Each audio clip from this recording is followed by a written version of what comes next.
Hello, rock and roll rebels, and welcome to another episode of Ramble On with Rosie. This week we have the very special incident that doesn't happen very often, in which I get to discuss some new music. Mickey Leigh's Mutated Music just dropped a new album last week. For those of you not in the know, Mickey Leigh is Joey Ramone's younger brother, but that is a fact I am not going to be bringing up any more than I have to during this ramble because, he needs to be respected for his own independent musical career and not, stuffed into Joey's shadow, which is a long shadow to be, try and get out of. So, he was playing music kind of almost before Joey was, so he's a good musician in his own right, and we're going to discuss his latest musical output this week. So, the album is called Variants of Vibe, and it's Mickey Leigh's Mutated Music is the full band name. And so I'm just gonna break it down track by track like I do when I break down an album. And all the songs, unless I state otherwise, are written solely by Mickey. There's a few that aren't, and I'll discuss those when I get to them. But just digging it into it right now, kicking it off with the first track, is this song called Little Christine, which has a very sort of 50s, 60s rock and roll vibe, but like punked up. So think like Tommy James vibe, but with that gritty punk sound. Because, I mean, punk being initially conceived as a revival of old rock and roll styles of the 50s and 60s. This is totally, in that vein. It's just a good time tune with lyrics that are just sleazy enough to raise an eyebrow, but it's still a sweet song, so that's also well done. I love it when an artist can sort of walk that line between too tawdry and, just sort of vapid. So, well done there. The second track is called It Felt Like Love, which I have to thank my father for making me aware of many years ago the Cheech and Chong sketch about dog crap, because Mickey Leigh is in fact parodying that particular Cheech and Chong sketch when he's going on about it looked like love, smelled like love, tasted like love, felt like love. I'm sure glad I didn't fall in it, being a total parody of the Cheech and Chong uh, sketch about looking like dog poop and smelling like dog poop and tasting like dog poop, and I'm sure glad I didn't step in it. So, or rather, good thing I didn't step in it, same way it's good thing I didn't fall in it. I misquote it. But that being the thing, I'm like, I love how Mickey just, throws in a Cheech and Chong reference for the heck of it. Like, who other artist is that clever these days? I mean, that's in that fun, make fun of everything vein that, all good punk music should be. Nothing's too lofty to, not be drugged down to the common man's level and made fun of every now and then. So, I love the cleverness of it too, where he's, mimicking the Cheech and Chong sketch where it's about love, and I was like, this is so clever and so good, and I wouldn't have known about this had my dad not told me about that sketch. So, well done, Dad. Gotta give him credit here. Otherwise, I would have completely missed this reference, and once I heard it, I was like, I understand that reference. I felt so good. And it's not the only clever lyrical use that he does in the song It Felt Like Love. He also sort of uses engaged with a double meaning because there's a line about we got engaged in a bloody fight, which can either mean like they got engaged while they were fighting, as in engaged to marry, or like got engaged as one engages in battle. So all in all, even though like the melody isn't particularly outstanding, the lyrics make it a very memorable song, and it just makes you kind of giggle, especially if you're in on the Cheech and Chong joke. The third track is Troubleman. Is not a cover of the Marvin Gaye song, just to let y'all know. It actually kind of has a vibe like Free. Free, the band from the late 60s and early 70s, has a song called Seven Angels, And this song, while less bluesy and much faster, does have some similar lyrical allusions about, angels and, sort of contemplating life and distress, and a bit of the blues going on lyrically, if not, melodically. And they both have this ominous guitar sound in parts, so it made me think of Seven Angels. I have no idea if Mickey Leigh has ever even heard Seven Angels by Free. I mean, he's been listening to music for quite some time, so he probably has, but probably hasn't either. It's a fairly obscure track, but it's also one of the free track is. This track, Troubleman by Mickey Leigh, is one of the more aggressive tracks on the album. Like, it's got a really, sharp, aggressive, for lack of better terms, edge to it. It's really, if that's your style of music, you'll like this one. The next track was actually like the first single off the album, and it's called No Fun Anymore. And it's got, especially at the opening, it's got a little bit of a Dictators vibe, like a softened down Dictators. And I think it's really good. I can totally understand why they made it one of the singles, because it's a really good song. Um, and it's surprisingly a lot of fun for a song about not having any fun. And in a way, it seems to be discussing, and this may just be me reading too much into the lyrics, as I sometimes do, but it seems to be sort of discussing the the sort of lack of joy, the overall malaise that modern Western society currently is in and has been in for a while. And this isn't totally out of reach because that's something that Stevie Van Zandt, who owns Wicked Cool Records, on which this album was released, has discussed in interviews and also in his book, Unrequited Infatuations, which if you haven't read it, you should totally read it. Um, and so I'm like, I wonder if Mickey Leigh and Stevie Van Zandt just sit down and discuss how the world's no fun anymore with each other. Maybe they do. Maybe that's where the song, got birthed out of a conversation. Who knows? I know that those two know each other. In fact, Van Zandt left one of the better, like one of the more articulated reviews of the biography that Mickey wrote about Joey Ramone. And obviously Joey and Stevie knew each other from the Sun City sessions and other things. So I was like, maybe they kick it around, chew the fat, and talk about why everybody's sort of semi-depressed these days. I mean, one look at the news explains a lot of it, but moving on from that philosophical maundering to the next song, which is Go Home Ann, which was actually co-written by Mickey Leigh with Dee Dee Ramone. So it's been around for a while because Dee Dee's been gone for, well, like going on 20 years now. And it was a B-side to Bonzo Goes to Bitburg back when that came out in the 80s. And while Mickey sings it with a little less aggression than Joey, the mood that Mickey captures is really good. It's got, I don't want to use the word ominous again, but it's got this sort of, not even mysterious, but it's somewhere in there. It's that kind of vibe that he pulls. Like the strength of the mood of the song is stronger in Mickey's version than the Ramones version, if you're asking me.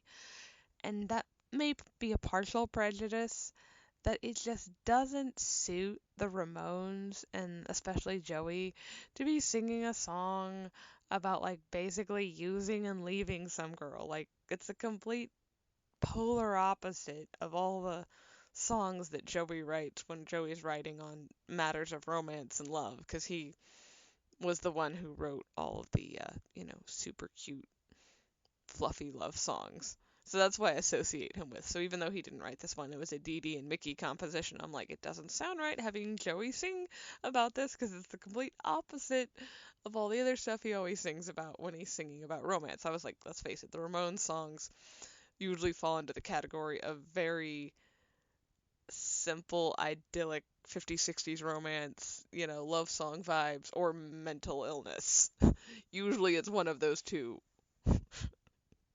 Or Nazis, that's a small little subcategory. So I'm like, doesn't quite fit the Ramones vibe, to me at least, to be singing about, sort of deceiving a girl into going to bed with you and then telling her to get lost in the morning. I was like, that's way too callow. But Mickey does a really good job of it. It has a lot of atmosphere to that song. So it's really well done. In fact, some of the way that he phrases the repetition of "Go Home Man" in the I guess you'd call it the chorus. I'm not exactly quite sure if it's the chorus or refrain, whatever the official musical term for that is. The way he repeats "Go Home Man" almost has a bit of a like traditional folk song vibe to it, like all in an exact sense like Whiskey in the Jar, but if you think about that or any other old traditional folk songs that you may know that are slightly up tempo, I quote Whiskey in the Jar because most people know it because the Thin Lizzy version. I listen to a lot of obscure folk music, as I discussed in my last episode of Thundercrack Thursday, and I discussed a little bit even in last week's episode where I discussed my lifelong love of Irish folk music. So, like, it's what I'm trying to refer to without knowing the exact terms or having a definite point of reference beyond, I assume a lot of people have probably heard Thin Lizzy's Whiskey in the Jar. But sort of that repeated refrain, like the old traditional folk songs do. Mickey kind of pulls in some of that vibe when he does it, which isn't there when Joey's singing it in the Ramones version. So I'm a fan of that, or maybe I've just been listening to too much folk music lately. I've gotten back on my Irish kick.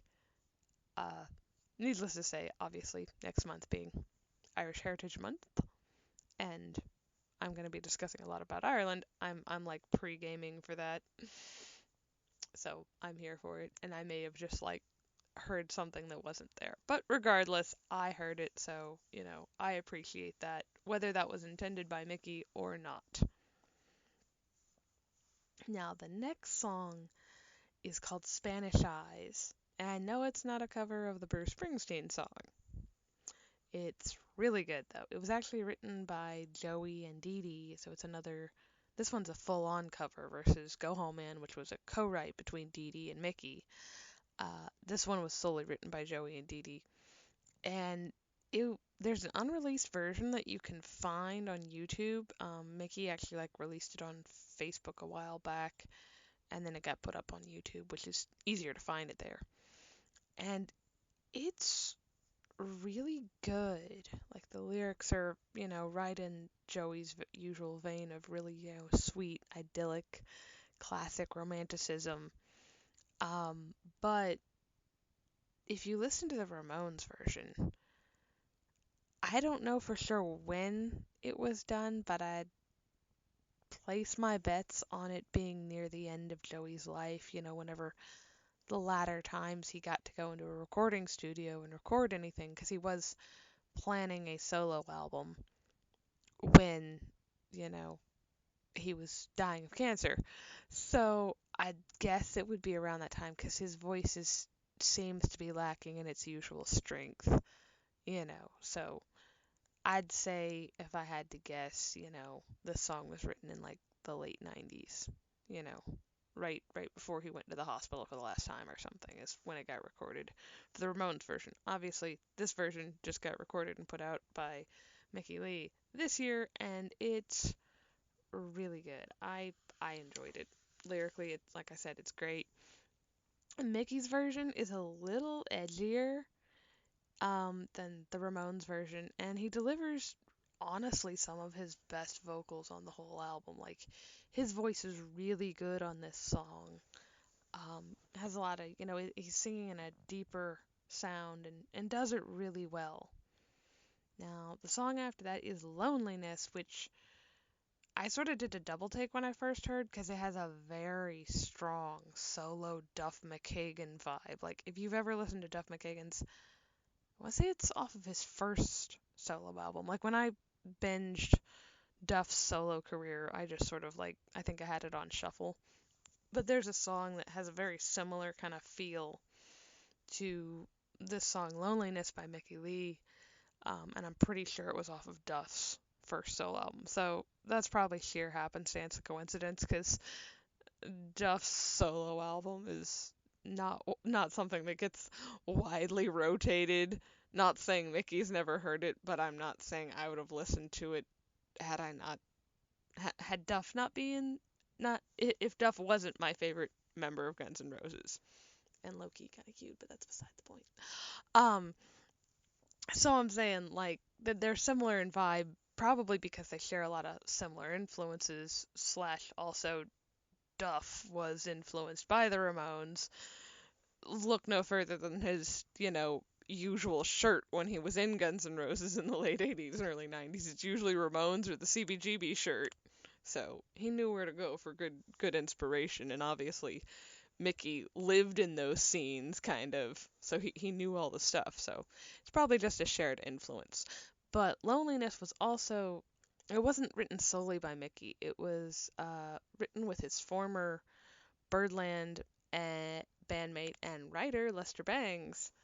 So who's to say where the influences came from? But the similarity, that was like, caught my ear a little bit. And it's a kind of gritty, slow song. Really good.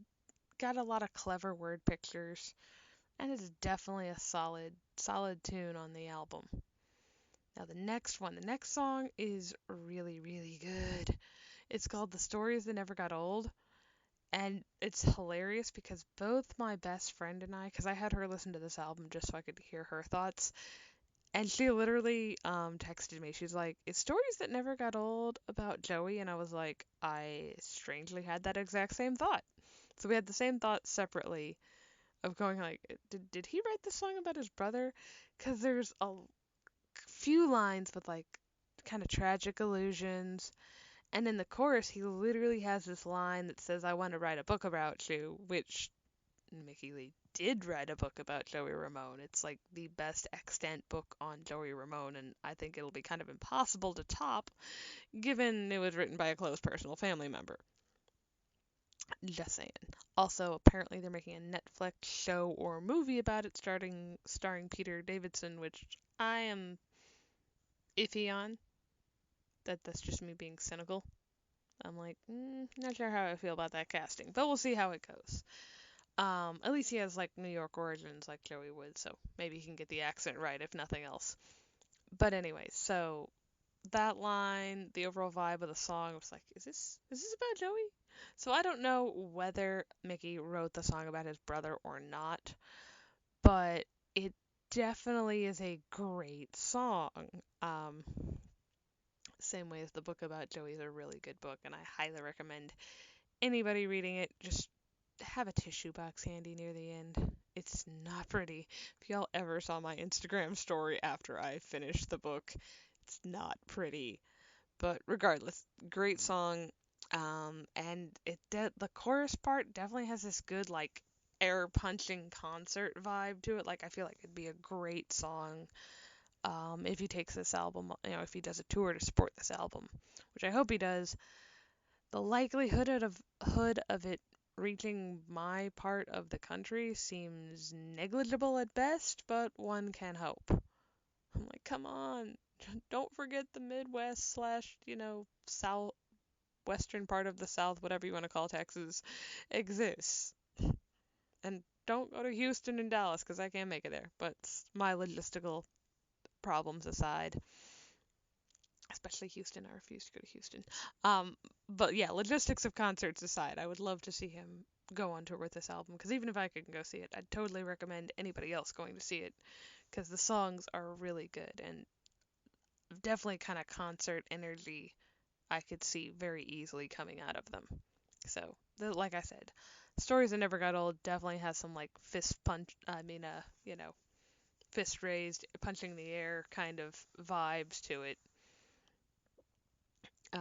Regardless, and it also has some very well written, tender, bittersweet lyrics. So it's that good sort of mix. It's not at all similar to like Bruce Springsteen in any way, but he's doing the same thing where it's sort of like, you kind of counter the sadness of the lyrics by putting them in this really, high energy melody. So, definitely good song. If you can't tell, it's one of my favorites off the album. The next one's Standing in the Dark, which was, excuse me, also a single off the album.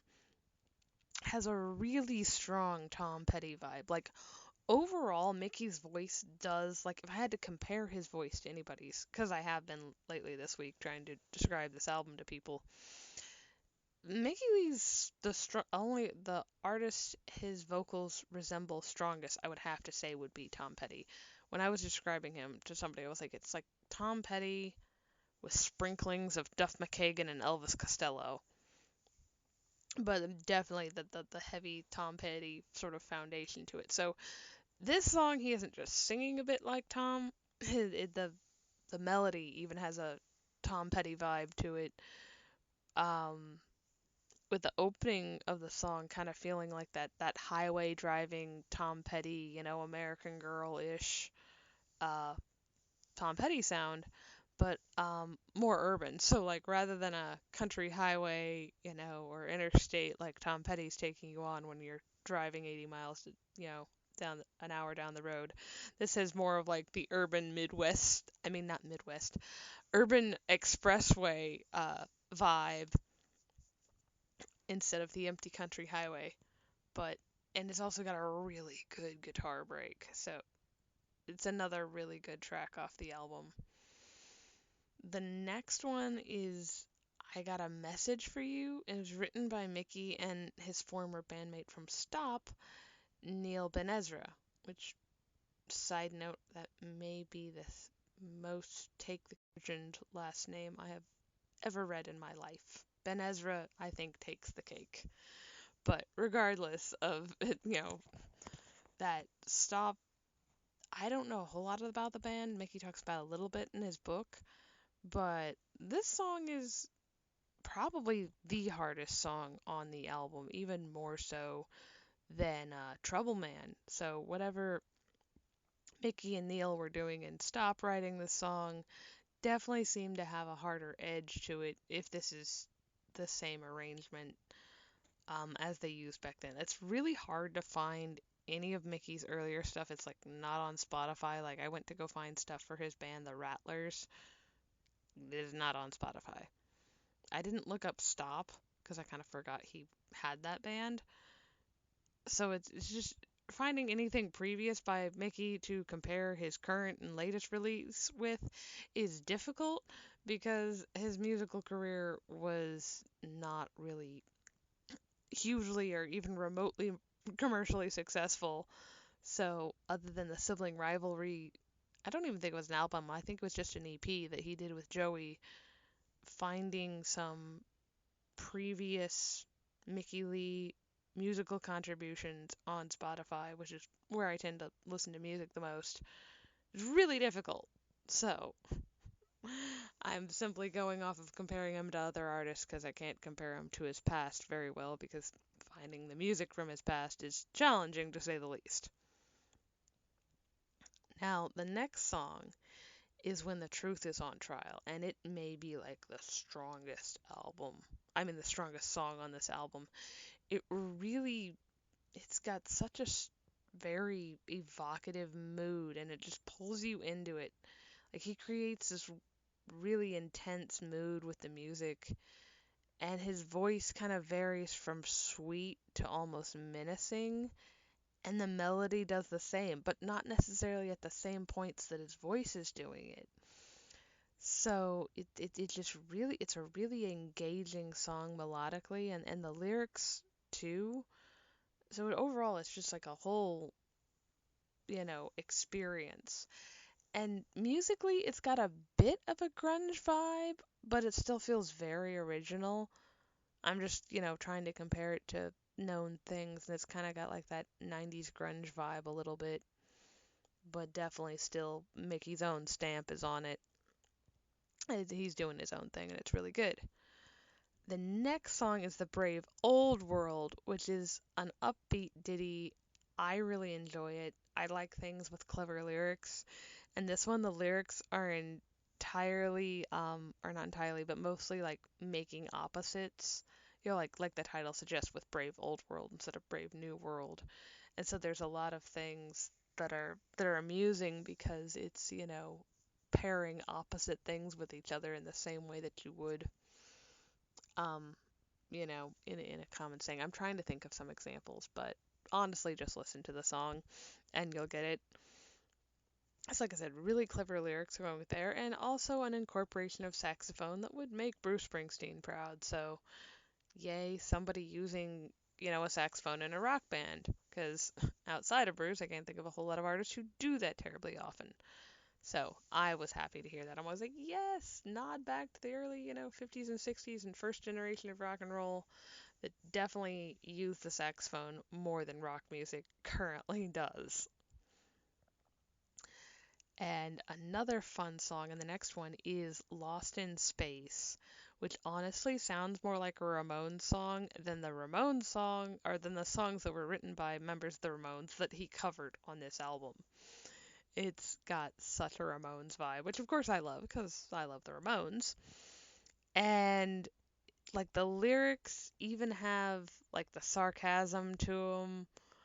I'm trying to think of some of the clever lines, but that really clever, biting sarcasm that the Ramones sort of did in their lyrics really well.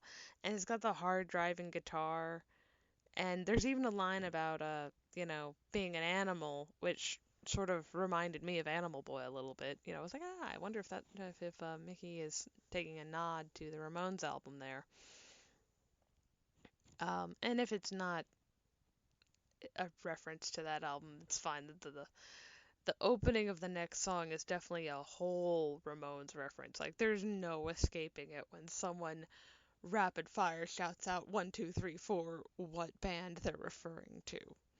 So the final track, La La La La La, begins with the barked out 1, 2, 3, 4 and is just so clever and humorously anachronistic because the melody is this really upbeat, acoustic, folksy sound with hand claps while Mickey sings about not wanting to hear anybody's motherfucking shit anymore.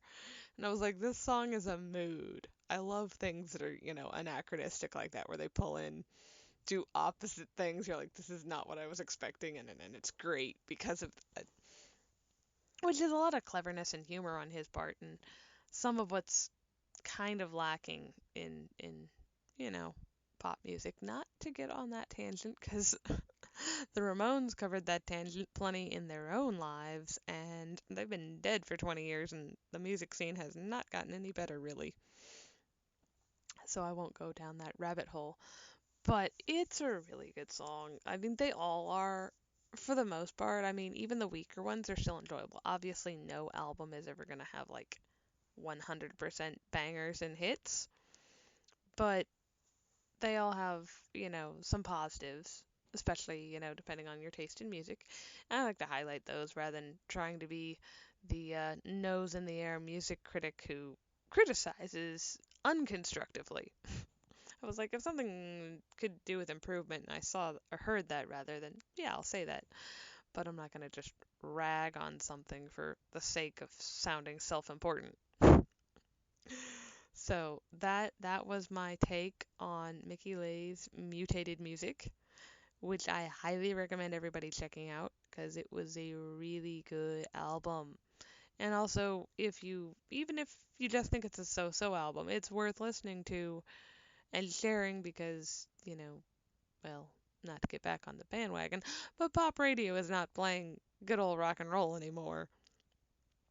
So sharing the underground releases is the only way to keep rock and roll alive. Slash these artists still putting food on their table. They have to eat at some point. So definitely listen to the album. Feel free to comment with your own thoughts.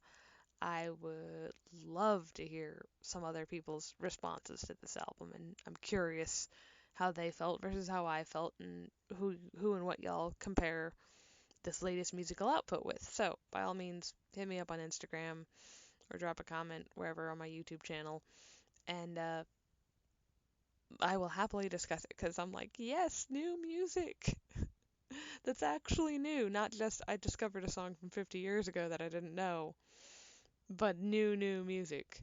So that's exciting. And on a tiny side note, footnote here about discovering new music, I discovered the Train song by Bruce Springsteen this week on E Street Radio, and I highly recommend everybody looking it up because it is a trip.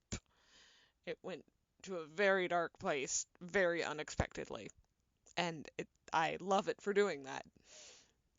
I love unpredictable things.